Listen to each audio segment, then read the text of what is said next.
এই সূর্যাস্ত দেখে মনে হচ্ছিল এই একটা মুহূর্তের জন্যই সারাদিনের সব ঝামেলা সার্থক। আসসালামু আলাইকুম, স্বাগতম আমার চ্যানেলে।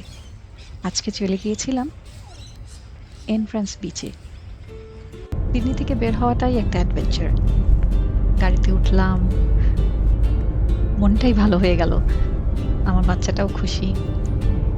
কিন্তু প্রবলেম হলো যখন এন্ট্রান্সে পৌঁছে পার্কিং খুঁজতে গেলাম। পার্কিং খুঁজতে গিয়ে মনে হলো আমরা বোধহয় ঘুরতে ঘুরতে বিচ না দেখেই চলে যেতে হবে। এন্ট্রান্স হচ্ছে সেন্ট্রাল কোস্টের একটা জায়গা, সিডনি থেকে জাস্ট 1.5 ঘন্টার ড্রাইভ। পার্কিং খুঁজতে গিয়ে 3 বার ঘুরলাম। একবার মনে হলো পেয়ে গেছি, গিয়ে দেখি পারমিট অনলি। আসলে সিডনিতে পার্কিং পাওয়া একটা বিশাল ঝক্কির ব্যাপার। তো পার্কিং পাওয়ার পরে প্রথম যেটা চোখে পড়লো সেটা হলো এই লেক। মনটা একদম জুড়িয়ে গেল। সত্যি আমি কিছুক্ষণ জাস্ট দাঁড়িয়েছিলাম ওখানে। বাংলাদেশে আসলে ওরকম সুযোগ হয় না যে চাইলেই হুট করে কোনো লেক বা বিচের কাছে যাওয়া। বছরে হয়তো একবার কক্সবাজার যাওয়া। সিডনিতে আসলে এত সুন্দর জায়গা আছে, কিন্তু আমরা আসলে কাজের ব্যস্ততায় ভুলেই যাই।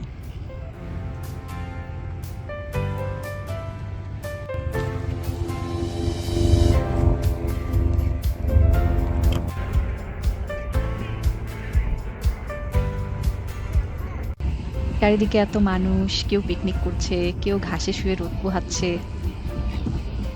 আসলে সানি ডে গুলাতে এখানে এভাবেই মানুষ দিন কাটায়, একটু রিল্যাক্স করে, একটু বাইরে ঘুরে বেরিয়ে।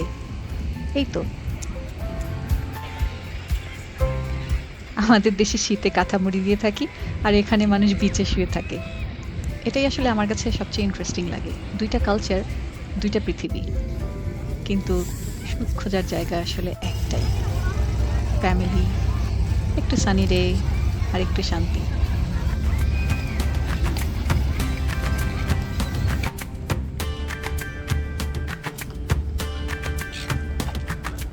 হাঁটতে হাঁটতে একটা জিনিস চোখে পড়লো, পানিতে কি যেন নড়ছে। কাছে গিয়ে দেখি ছোট্ট মাছ।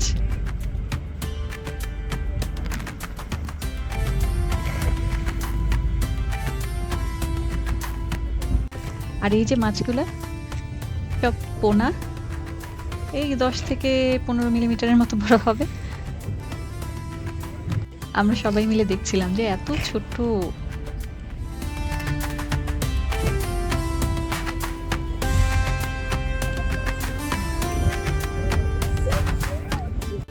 এরপরে দূরে দেখছিলাম পেলিক্যান গুলা। এই প্রথম দেখা আসলে।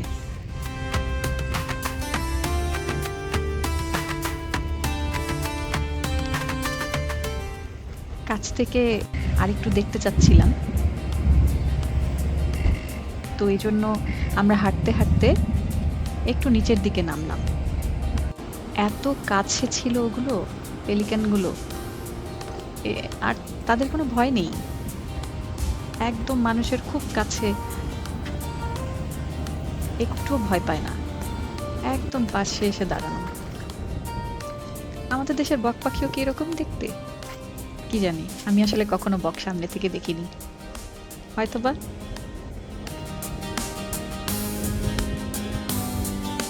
তো অনেক বেলা হয়ে গেছে, আমরা অনেক ক্ষুধার্ত ছিলাম। ভাবলাম যে শপিং মল থেকে কিছু খেয়ে নিই। তো ঢুকলাম একটা শপিং মলে। আমার বাচ্চাটা চিপস চাইছিল, আর আমরা দুজন নিয়েছি চিকেন র্যাপ আর ল্যাম্ব র্যাপ। লেবানিজ শপ, হালাল ছিল। সো এটা একটা শান্তি, আসলে হালাল নিয়ে কোনো চিন্তা করতে হয়নি। আসলে আমার মনে হয় আমরা সবাই যারা বাইরের দেশে থাকি মুসলিম, তারা হালাল খাবারটা নিয়ে খুব টেনশন করি, তাই না? আগেই গুগল করি কোথায় হালাল খাবার আছে।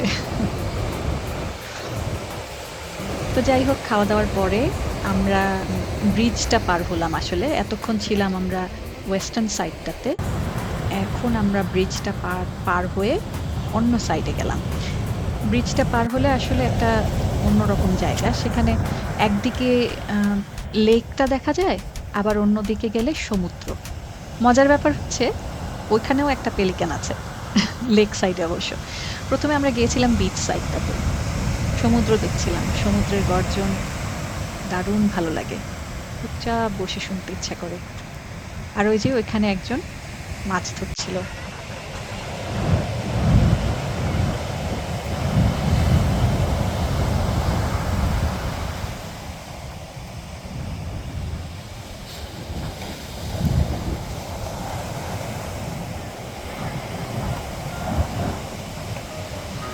এই যে এই পেলিক্যানটা একা একা সাঁতার কেটে যাচ্ছে, মনে হয় যেন কোনো চিন্তা নেই।